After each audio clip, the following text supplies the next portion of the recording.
योग क्रांति परिवार के YouTube चैनल पर आप सभी का स्वागत है। हमेशा की तरह एक बार पुनः मैं आप सभी के सामने लेकर आया हूँ योग का एक नया वीडियो। लेकिन शुरुआत करने से पहले आप सभी से कहना चाहूँगा कि यदि आपने अभी तक हमारा चैनल सब्सक्राइब नहीं किया है तब आप सब्सक्राइब कर लें, साथ ही साथ लाइक करें, शेयर करें और कमेंट भी करें। बेल आइकन का बटन भी दबा लें ताकि सारे नोटिफिकेशन आपको सही समय पर मिल सकें। हमारे चैनल की खासियत है योग में आने वाली वैकेंसी की जानकारी आपको सही समय पर दी जाती है। यूजीसी नेट, वाईसीबी या फिर योग के अन्य एग्ज़ाम हों, सभी की तैयारी बहुत ही ज़्यादा अच्छे तरीके से करवाई जाती है। योग की कोई भी लेटेस्ट अपडेट हो तो वह भी एकदम सही और सटीक आप तक पहुंचाई जाती है। आज हम बात करने वाले हैं नाद बिंदु उपनिषद की। हमारे नोट्स की खासियत है कि एक ही प्रश्न में आपको उत्तर भी मिल जाता है और प्रश्न भी मिल जाता है, मतलब एक ही लाइन में सारी बात हो जाती है। इसलिए हमने इसका नाम स्मार्ट फैक्ट रखा हुआ है या फिर प्रश्न संग्रह भी इसको कहते हैं। आज का पहला प्रश्न है, नाद का अर्थ होता है धमनी और बिंदु का अर्थ होता है प्रकाश। प्रश्न आपसे पूछा जा सकता है कि नाद का अर्थ क्या है, तो आपको मालूम होना चाहिए कि नाद का अर्थ जो है वह धमनी है और बिंदु का अर्थ प्रकाश है। आज का दूसरा प्रश्न, शिव पुराण में कहा गया है नाद और बिंदु के मिलन से ही ब्रह्मांड की उत्पत्ति हुई है। तो आपको ध्यान रखना है शिव पुराण के अनुसार नाद और बिंदु के मिलन से ही ब्रह्मांड की जो है उत्पत्ति हुई है। यदि आप हमारे पुराने वीडियो देखना चाहते हैं तो आप हमारी प्लेलिस्ट में जाकर देख सकते हैं, या फिर आप चाहें तो कुछ वीडियो की लिंक जो है डिस्क्रिप्शन बॉक्स में दी गई है, वहाँ से भी जाकर आप देख सकते हैं। आज का तीसरा प्रश्न, नाद बिंदु उपनिषद ऋग्वेद से संबंधित है और इसमें कुल 56 सूत्र हैं। इस उपनिषद में प्रणव को हंस कहा गया है। हंस एक पक्षी है जिसे ओमकार से जोड़कर बताया गया है। तीसरे नंबर प्रश्न को बहुत ही ज़्यादा अच्छे से आपको याद करना है। चाहें तो एक कॉपी पर आप नोट कर लीजिए और यदि आप पीडीएफ लेना चाहें तो पीडीएफ भी आप ले सकते हैं। किसी भी टॉपिक की पीडीएफ मात्र 10 रुपये में अवेलेबल है और यदि आप मान लीजिए पूरे नोट्स लेना चाहते हैं तो 320 रुपये में अवेलेबल है। और यदि आप योग क्रांति परिवार के व्हाट्सएप ग्रुप पर जुड़े हुए हैं या व्हाट्सएप ग्रुप के माध्यम से आप योग क्रांति परिवार के सदस्य हैं तब आपको सिर्फ और सिर्फ 220 रुपये में अवेलेबल है। यहाँ पर प्रश्न बनता है पहला तो कि नाद बिंदु उपनिषद कौन से वेद से संबंधित है, तो ध्यान रखना है ऋग्वेद से संबंधित है। यह भी प्रश्न पूछा जा सकता है कि नाद बिंदु उपनिषद में कुल कितने सूत्र हैं, तो ध्यान रखना है 56 सूत्र हैं। नाद बिंदु उपनिषद में प्रणव की तुलना कौन से पक्षी से की गई है, तो ध्यान रखना है हंस से की गई है। आज का चौथा प्रश्न, हंस को विद्या की देवी सरस्वती का वाहन भी माना जाता है। आज का पांचवा प्रश्न, नाद बिंदु उपनिषद में ओमकार की 4 मात्रा बताई गई हैं जबकि अन्य ग्रंथ में 3 बताई गई हैं। आपको मालूम होना चाहिए कि नाद बिंदु उपनिषद में ओमकार की 4 मात्राएं बताई हैं। यदि हम अन्य ग्रंथ को देखते हैं तो उनमें केवल और केवल 3 मात्राएं प्राप्त होती हैं।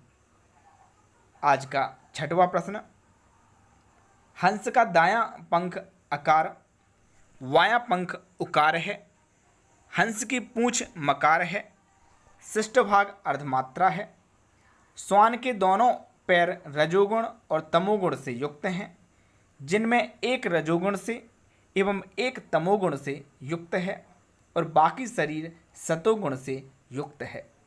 जैसा कि मैंने आपको पहले ही बताया कि नाद बिंदु उपनिषद में ओमकार की तुलना हंस से की गई है या फिर एक पक्षी से की गई है, तो पक्षी के जो दो पंख होते हैं या हंस के जो दो पंख हैं उनमें से दायां पंख जो है उसको अकार माना है, बायां पंख जो है उसको उकार माना है, और हंस की जो पूंछ होती है उसको मकार माना है, और शिष्ट भाग जो है उसको अर्धमात्र माना है।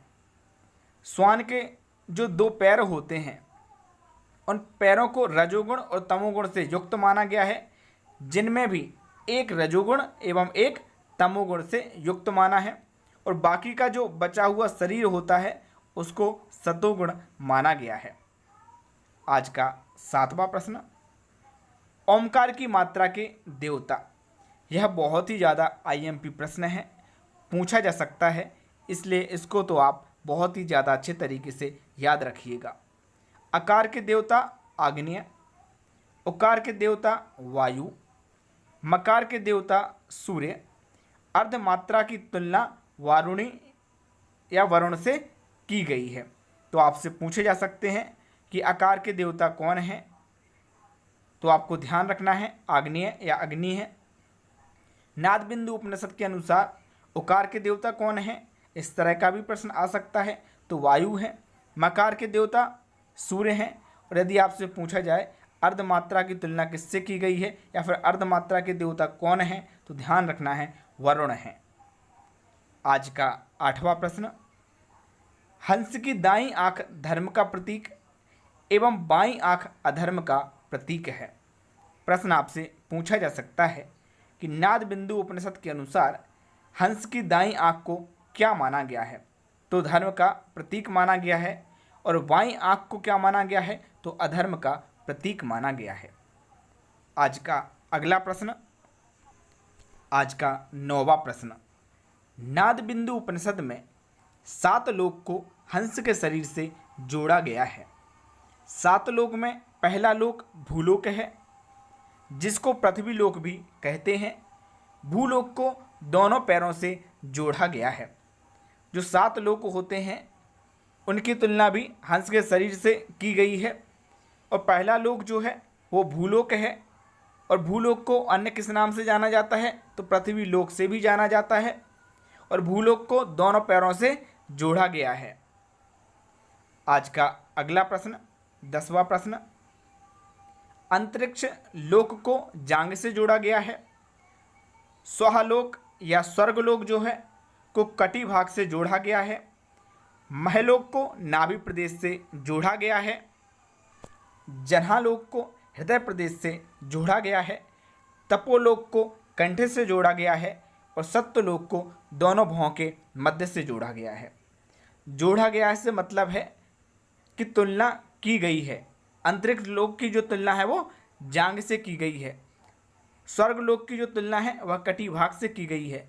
महलोक की तुलना नाभि प्रदेश से, जन्हालोक की हृदय प्रदेश से, तपोलोक की कंठ से, सत्यलोक की दोनों भौं के मध्य से।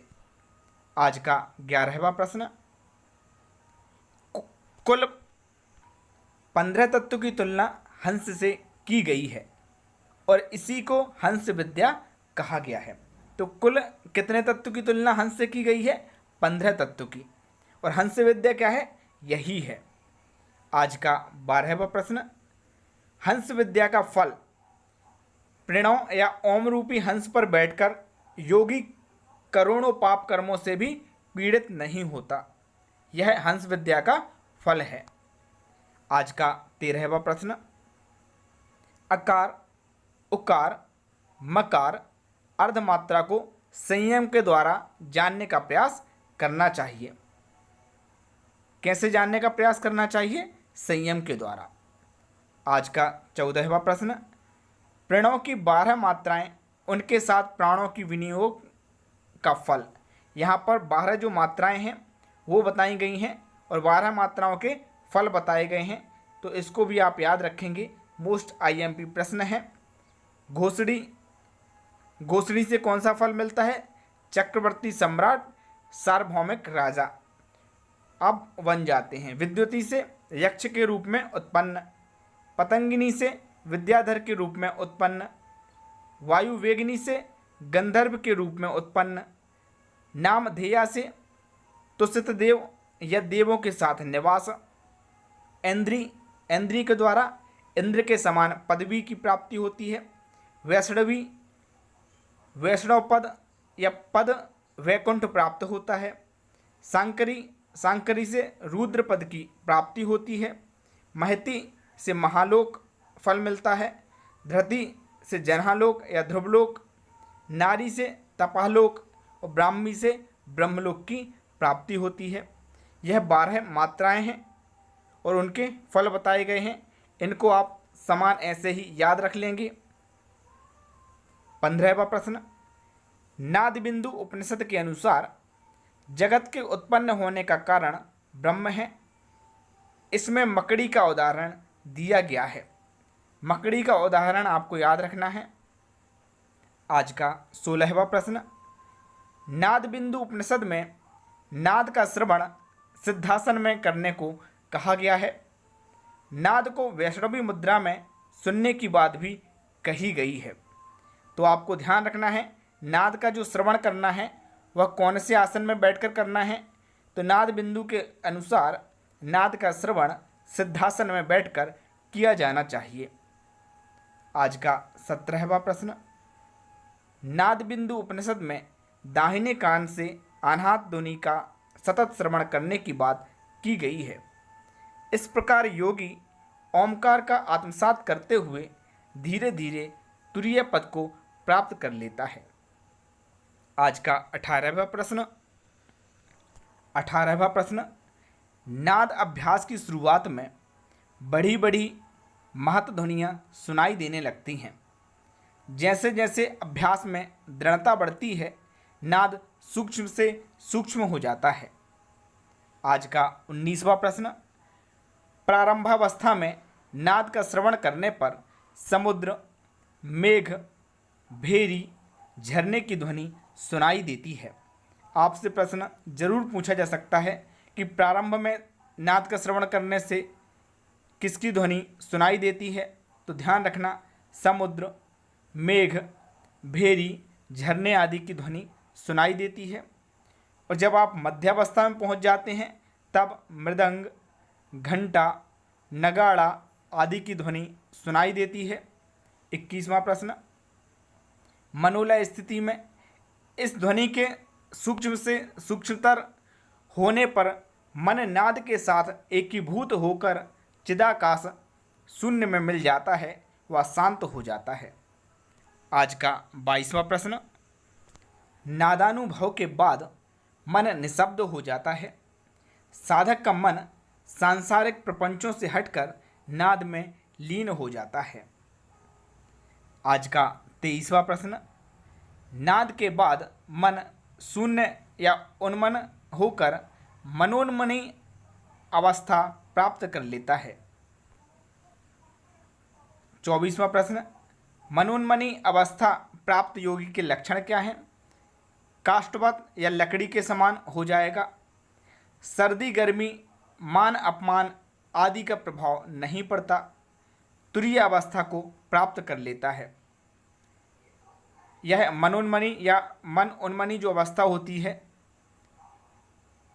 उसको प्राप्त करने वाले योगी के क्या लक्षण होते हैं वह बताए गए हैं। सीधी सी यदि हम बात करें तो द्वंद्वों का प्रभाव उन पर नहीं पड़ता है और तुरीय अवस्था की प्राप्ति हो जाती है। आज का 25वां प्रश्न, योगी के निज स्वरूप प्राप्ति के लाभ। बिना अवलंबन के चित्त स्थिर हो जाता है। बिना विषय के दृष्टि स्थिर हो जाएगी। बिना ही प्रयत्न के उसके प्राण स्थिर हो जाएंगे। अगर आप PDF लेना चाहते हैं तो दिए गए व्हाट्सएप नंबर पर संपर्क कर सकते हैं। अभी के लिए बस इतना ही। धन्यवाद।